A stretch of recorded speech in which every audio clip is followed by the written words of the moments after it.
I'm here with Gene. He was involved in restoring the Sand Pebbles. Gene, tell us a little bit about the engine behind us here, the Sand Pebbles. Well, this engine is a typical steam engine, marine steam engine of the 1930s period. It's 900 horsepower engine. It was built in 1935 in Moss, Norway. Spent most of its life in a whale killer chasing ship in the Antarctica.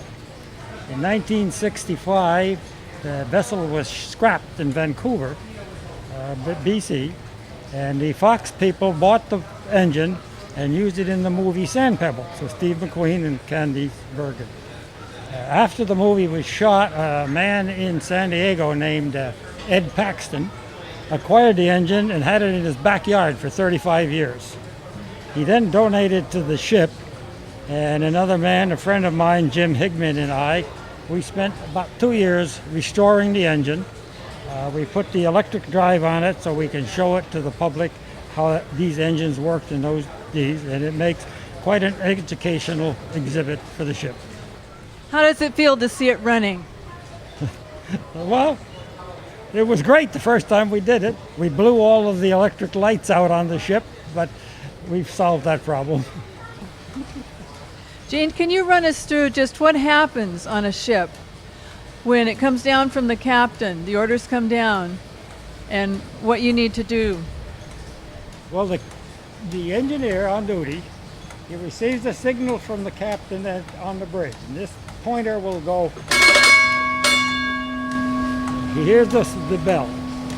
He then takes this lever and he goes like this, comes back to that pointer, which in turn indicates to the bridge indicator that he has received the signal.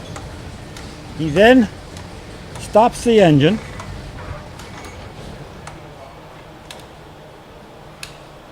He goes over here and throws this lever, which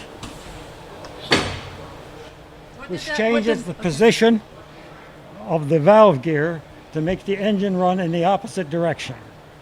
Then he opens the throttle.